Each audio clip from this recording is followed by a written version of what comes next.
Well, well, well, look who's here. How dare you attempt to lure my son like that? A girl from the countryside, lacking a proper education, dares to envision marrying into my family? Do you genuinely believe that someone who works as a hired dishwasher, stuck at the sink all day, can become my daughter-in-law?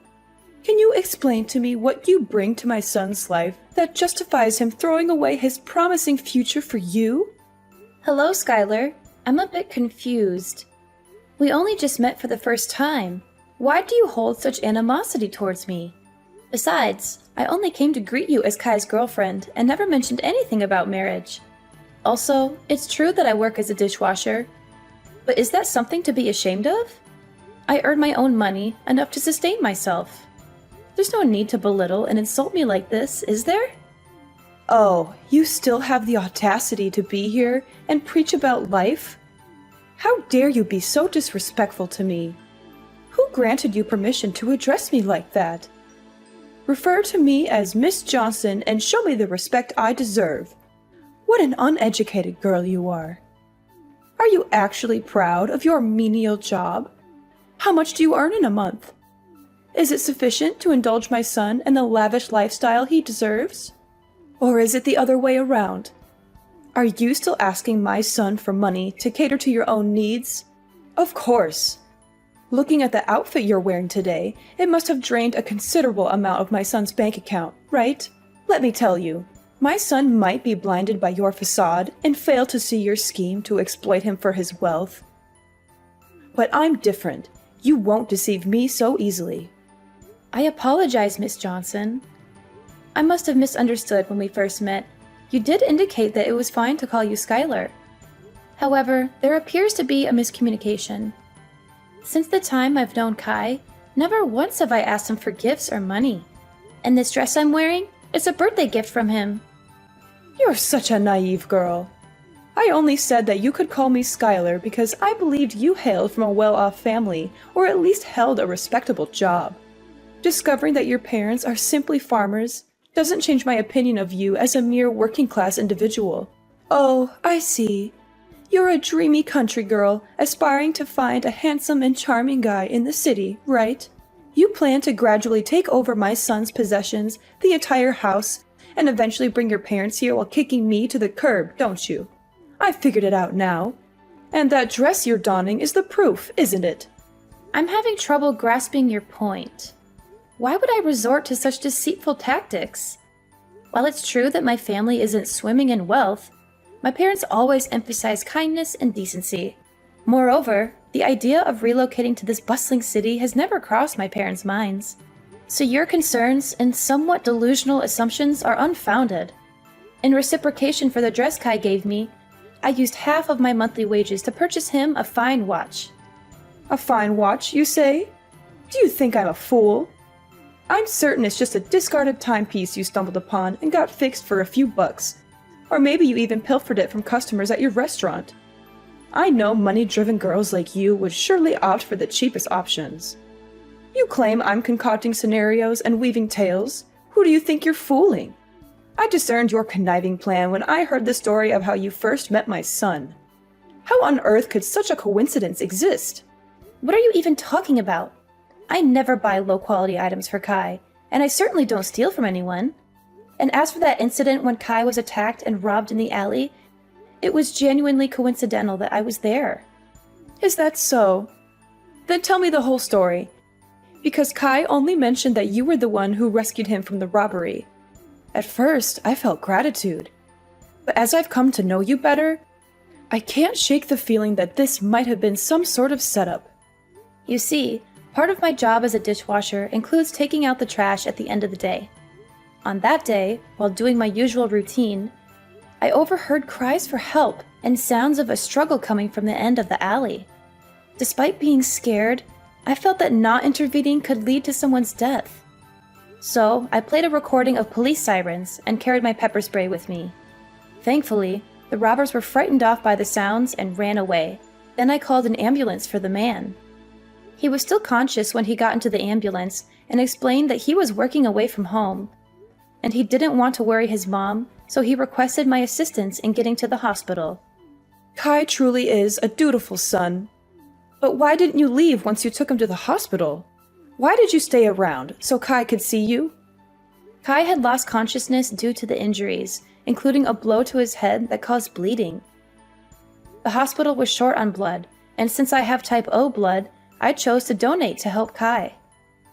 Plus, he needed someone familiar during a minor surgery, so I had to claim to be his girlfriend. Considering he had no one else by his side, I couldn't simply abandon him. Thus I stayed and cared for him for several days. Ah, now I see it all. It's all part of your scheme, isn't it? There were no real robbers. They were your accomplices. You targeted my son, knowing he was about to be promoted to company director. Hearing that Kai frequently visits your restaurant and interacts with clients there, you realized he earned a substantial amount of money, making him a prime target. So, you orchestrated a plan. You hired thugs to stage an attack, posing as robbers, and you were lurking nearby. Then swooped in, pretending to rescue Kai. You used his hospital stay to manipulate him, pretending to be caring and sweet. And eventually made him fall in love with you, didn't you? I'm utterly baffled by your accusations. I can't even fathom what you're talking about. Crafty as a fox, aren't you? If I hadn't seen through your deceitful plan today, what else might have you done to ensnare my son? Were you planning to trap him, get him drunk, manipulate him into impregnating you so you could force me into adopting a grandchild? Let me be clear. You better stay away from my son. I won't allow you to set foot in this house again. Miss Johnson, I've tried to be patient and respectful, considering your role as my boyfriend's mother and your status as an adult. However, there comes a point where I can't tolerate baseless accusations and disrespect any longer. I never intended to get close to Kai with any ulterior motives. Everything I've done for him was out of simple kindness. Something anyone would do in the same situation. I've never probed into Kai's work or financial situation because I love him for who he is, not his possessions. I implore you to stop belittling and demeaning me. You're not my parents, and you have no right to lecture me like this. You're such a wicked girl. How dare you raise your voice and insult me like this? Weren't you taught even the most basic manners by your parents? I can't believe my son is so blindly in love with you, refusing to end this relationship no matter how much I advise him. So, I suppose I'll have to pay a visit to your parents and ensure they properly re-educate their daughter. You really shouldn't speak so ill of my parents, especially when you're acting just as uncultured. If you want Kai and me to end things, have that conversation with your son. Don't bother me any longer. While I do love Kai deeply, enduring this baseless slander isn't worth it. I'd rather forsake love than endure this unjust insult. Ah, now I see. How foolish of me. How could I expect someone as money-driven as you to relinquish your dreams of wealth? Well then, let's try a different approach. Let's both take a step back. I'll give you a sum of $20,000, and in return, you'll break up with my son and go find another affluent man to latch onto. Think about it. The current situation is tense for both of us, right? My son will be irritated and resentful that I'm thwarting his so-called true love.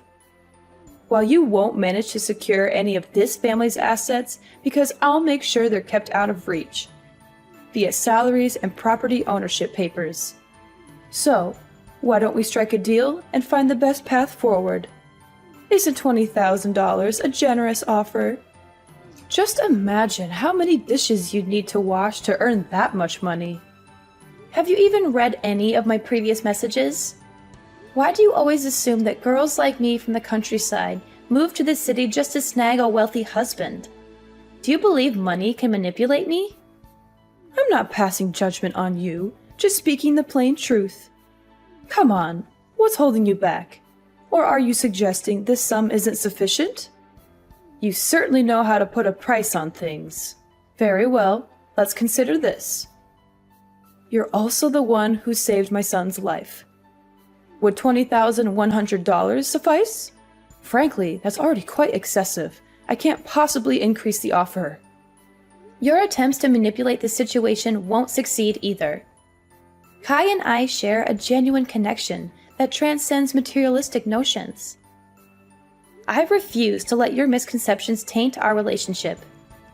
If you truly care about your son's happiness, try to understand him and his choices rather than trying to control his life through money. Oh, spare me the self-righteousness. It's clear you're more interested in my son's wealth than you'd like to admit. My offer is more than generous, considering your background. You're playing hard to get, but remember, my patience isn't endless. I won't stand by and watch my son get manipulated and deceived by someone like you. This is your chance to secure a comfortable future for yourself, and all you have to do is walk away. If you're feeling shy about it, consider it a gesture of appreciation for the time you spent looking after Kai. I have no reason to be shy, nor do I need your money. My actions were driven by care for Kai, not some ulterior motive. Your assumptions about my intentions are both offensive and baseless. Oh, come on now. No need to put up a front. If you're too proud to accept it as payment, think of it as a token of gratitude for taking care of my son during his time of need. If you insist on this, fine. I'll accept your thanks and consider it a sign of your acknowledgement for what I did for Kai. Haha, that's a great choice. I hope we'll never meet each other again. Edna, oh my dear girl, why haven't you visited me all week? You have no idea how much I've been looking forward to seeing you again. Miss Johnson, why are you suddenly getting in touch? Didn't you make it clear the last time that you wanted me to stay away and not contact you? This change in attitude is surprising. Oh, come on. Why the formalities? Miss Johnson? Aren't we much closer than that? Call me Skylar. No, wait. Even better. Call me your mother-in-law, my lovely daughter-in-law. Over the past week, I've been reflecting a lot on how I misjudged you.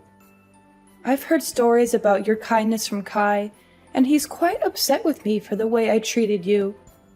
After much consideration, I realized that you're the daughter-in-law I've always wanted. Miss Johnson, are you being sincere? I'm finding it a bit hard to believe all of this so suddenly. Edna, Skylar, please. If you keep up with the formalities, I might just get mad at you. All right, Skylar. But what's the reason behind contacting me today? Well, I heard Kai mention that you're still renting a place, right? The thought worries me. Coming home late from work and being alone, isn't that risky? There are potential dangers, and you never know who might be lurking around. Or, have you considered moving in with us? I mean, I do have a spare bedroom. If you come here, I can take care of you, cook for you, and Kai can help with transportation to work. It's true that living alone can be a bit unnerving sometimes. But on the flip side, I feel a sense of independence. Moving into your house might not be the best move, especially since we're still relatively new to each other. And didn't you previously worry about me trying to take advantage of your family's wealth? Why the sudden change? Haven't I explained that already? I truly see you as my daughter-in-law. You know, Kai is my only son. And I always wished for a daughter-in-law I could love like my own.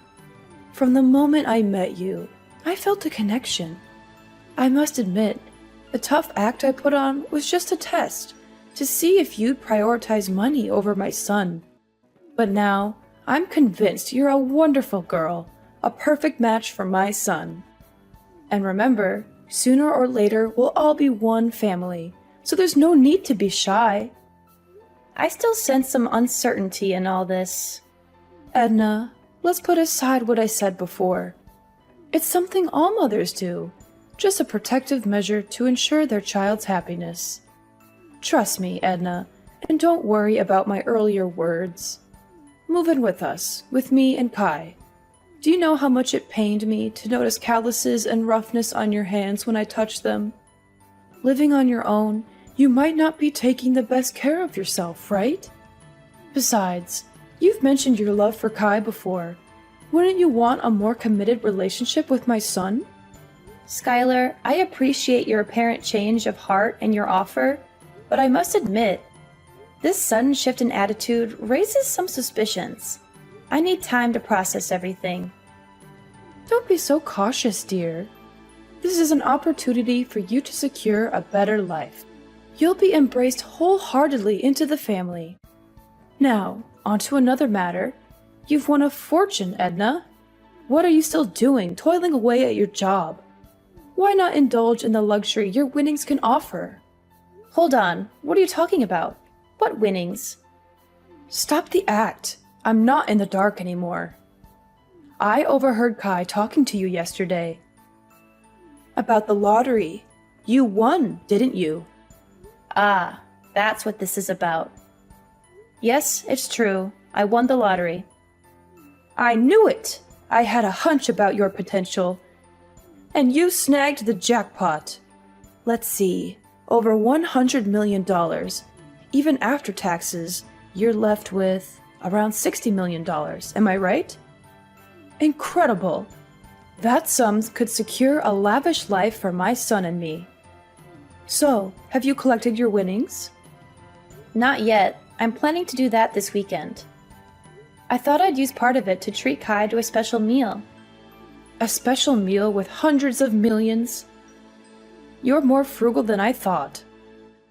So what's the plan for the rest? Self-indulgence?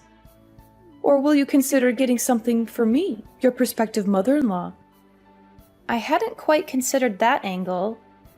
In that case, yes, I can allocate half of the winnings to you, as a gesture of appreciation for acknowledging my relationship with Kai. Half, huh? That's fascinating. Half of $60 million, around $30 million? Astonishing! What am I going to do with all that wealth? Edna, you truly are shaping up to be a valuable future daughter-in-law. Wait, $30 million? That doesn't make sense to me. Save your excuses. You said you'd give me half of the winnings, and half is $30 million. But let's not get sidetracked. Why aren't you claiming your prize immediately? I have my eye on a list of luxury items that are calling my name. It's a dream come true. Shopping without a care about the bill. Skylar, could you please pause and listen to me for a moment? Edna, I'm swamped right now. If you have something to say, can it wait? I've got shopping dates with friends, and I need to relish this newfound shopping spree. Anyway, don't forget to move in. That way I can keep my eyes on your lottery ticket. Catch you later, and once you have the winnings, just transfer the amount to me as promised. Skylar, please wait. Listen to me. Skylar? Where are you? Edna, I'm starting to lose my patience. Why haven't you moved into my house yet? Did you run off with that winning ticket of yours? Skylar, I've thought it through. I don't think it's very reasonable to move into your house. So I decided to move to a new apartment. You don't have to worry about me. This apartment is very safe and also very close to where I work. You have to move back to my house immediately. You're a scheming woman. When you have nothing, you cling to my son, do everything to please me. So now that you've won the jackpot, have you already started giving up your acquaintance with me? Or is it that you have money now, so you despise my family? Unacceptable. I see through your game now. You must be regretting that promise you made to split the money with me. That's it, isn't it? You're hiding, hoping to avoid your commitment. No, Skylar, you're misunderstanding. I didn't even second guess it. I don't mean to despise or shirk that promise. Actually, I just finished claiming my reward and was about to text you. Oh, really? My lovely, beautiful daughter-in-law. Do you know how long I've been waiting for you? Hurry up and transfer the money to me. Do you know how much I was looking forward to it? I even made a deposit to buy a supercar and a villa. And to celebrate, I even booked tickets to invite my friends to travel to Europe. Tomorrow is the day to pay the remaining debts. But fortunately, my lovely daughter-in-law has already transferred the money to me. A life of wealth and fame is about to come to me. Oh, I don't think you can do that much with just $300. I have already transferred the money to you. You can check if you have received it. Oh, of course, it will do many things. That's an amount that even in my dreams, I never thought I'd get. Oh, wait, Edna, you seem to have made a mistake here. You were supposed to give me $30 million, not 300. Looks like you missed a few zeros already. Give me my money back now. Ah, I see. Or is it because the bank doesn't let you transfer such a large amount at once? So you have to split it up into so many transfers. If so, why don't you just give me a few $1,000s for such a meager amount? Actually, I transferred the exact amount I promised to give you, didn't I? Half of the winnings, that's $300. But why do you keep mentioning $30 million? How do I have such a large amount of money to transfer to you? Oh, this must be a joke, right? Edna, you know, you're not a funny person because this joke isn't funny. If you're smart, then give me the money I deserve before I get mad and get all the money back. You were supposed to give me $30 million, not $300. I'm not getting it, Skylar. Who told you I won the jackpot? Skylar, I never claimed to have won the jackpot. Yes, I won the lottery, but it was a consolation prize, not millions. And after deducting the taxes and other fees, I only got $600. Are you serious? You've got to be kidding me. Edna, you won the jackpot, a fortune worth millions of dollars, and you're telling me you only received $600? Oh, I understand. You want to monopolize that money alone. So you lied about getting that little amount, right? You really are a spoiled girl. How dare you lie to an adult like that? I won't let you monopolize that award alone. Hurry up and give all the money you won. After all, that ticket was originally mine. I'm sure you used the money I gave you to get away from my son to buy a lottery ticket. At first, I felt sorry for you because you were so poor, so I lovingly gave you half of the reward. But now I realize you are the one who took that money and ran away alone. If that's the case, then I will not give you any more, but will get all the money you won. You're being a bit unreasonable, Skylar. The money you gave me, I have already transferred it all to Kai because he said he wanted to invest in something, so he needed money. And since I don't need that money, I don't want to keep it either. Oh, now you're trying to twist the story. I've had enough of your lies, Edna. Just give me the money you owe me right now. Ugh, I've already spent all my money. And now creditors are calling, texting, and even coming to my house, knocking on my door asking for money. Stupid people indeed. How dare they mess with me? Don't they know that I'm about to become a millionaire? Stop hiding it. Quickly give me the $60 million. Skylar, I really don't understand what you're talking about. Which creditor are you referring to? No time for your game. I borrowed money from loan sharks and mortgaged the house for $2 million in advance to buy luxury items, thinking you had tens of millions of dollars. I spent all that money thinking you will pay me back once you get your winnings. Now debt collectors are after me, and I need that money immediately. Oh no, they're knocking on my door. They're forcing me out of the house because now this house belongs to them? Wait, what? Loan sharks? Mortgaging the house? $2 million? Skylar, this is more serious than I thought. Quickly, give me $2 million so I can pay them off. They look really tough with lots of tattoos and angry faces. Debt collectors are even starting to break down the door. Oh no, this is completely your fault. You must be responsible for paying off all this debt for me. Skylar, I never knew anything about this. I thought we were discussing splitting the winnings, not these debts. I never said I'd give you a few $1 million or anything like that. I never said I won the jackpot, did I? And I certainly didn't ask you to spend money on frivolous things. It's all because of your own illusions. So this is completely your fault, not mine. You should be responsible for your own thoughtless actions. But if they're breaking into your house, why don't you call the police? How can you deny the whole responsibility like that? Why didn't you make it clear to me from the beginning, but be vague and make me misunderstand? Why didn't you stop me when you heard me talk about buying so many things? I understand. It's all your trap. You made me spend all my family money and debt because you know you won't get another chance to take over my family's property. So you made me bankrupt myself. You really are a cunning woman. How can I call the police?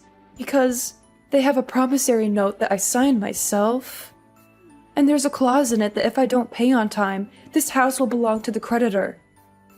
Besides, if I call the police, won't the neighbors know about this embarrassing thing? No, that would ruin my reputation. Edna, I don't have time to talk bullshit like this. The creditor is breathing down my neck. I need that money now. Don't you dare call me names, Skylar. I won't take responsibility for your mistakes. You took advantage of me just like you thought I was using you. You have no idea what responsibility means, do you? Now you're drowning in your own mess, and you expect me to bail you out? You're delusional. Edna, please, I'm begging you. I'm trapped in a nightmare of my own making. If Kai finds out about this, he'll never forgive me. He'll hate me forever. I don't have any money left. I've squandered it all. I don't know what to do. The debt collectors are relentless, and I'm drowning in this mess. Skylar, you brought this upon yourself. You manipulated and deceived me. And now you expect me to rescue you from your own recklessness? Why should I help you after everything you've done? I know I don't deserve your help, Edna. But I'm out of options. If you pay off this debt, I promise I'll make things right. Please help me. I'll accept you as my daughter-in-law. I'll change. I'll become a better person. Please, Edna, give me a chance to fix this mess I've created. Skylar, I understand you're in a difficult situation, but I can't take responsibility for a debt that you owe to someone else. This is a situation of your own making, and it's not my place to fix it for you. You need to face the consequences of your actions and find a way to resolve this on your own. Skylar, I've already made my decision. I don't intend to be your daughter-in-law. Our interactions have shown me that our relationship wouldn't be healthy. Your constant criticism, disrespect, and attempts to manipulate me are not qualities I want in a mother-in-law. Edna, please! I'm terrified right now. Debt collectors are at my door and they're looking for me. I'm hiding under the bed as I'm texting you. They're demanding the money and I don't know what to do. I'm scared for my life, Edna. Please, you're the only one I can turn to. In a desperate attempt to help Skylar, I made the difficult decision to call the police. Despite the risk, I believed it was the right thing to do to ensure her safety. However, as the police intervened and the situation was diffused, Skylar's reaction was far from what I had expected. Instead of gratitude, her words were laced with anger and blame, as if I had betrayed her in some way. Kai, who had been informed of the unfolding drama, was disheartened to learn the truth about his mother's actions. He was furious, not only about the financial mess she had gotten herself into, but also about the years of mistreatment and insults she had directed at me. The realization hit him hard, and he chose to distance himself from his mother, leaving the house and cutting off contact. Skylar's pleas to Kai for help fell on deaf ears. The bond between mother and son was irreparably shattered by her actions. As time passed, the weight of her financial troubles grew heavier. She lost her house and all remaining possessions. a harsh consequence of her reckless decisions and refusal to take responsibility. On the other side of the spectrum, my relationship with Kai flourished. The truth had brought us closer, and his unwavering support was a testament to the strength of our connection. We faced challenges head-on, communicating openly and honestly about our feelings, doubts, and fears. Maybe we weren't swimming in dough, but our love bank was full. Kai stuck by me like glue, and we faced life's curveballs together. Days turned into years, and we kept on chugging. We learned that love's not about luxury, it's about being there for each other. Our story turned into this epic of ups and downs, learning to stand our ground, and most of all, realizing that love's the real deal. So, what's the takeaway from this roller coaster? Well, life's like a box of chocolates. You never know what you're gonna get, but sticking together through thick and thin, that's the real sweet spot.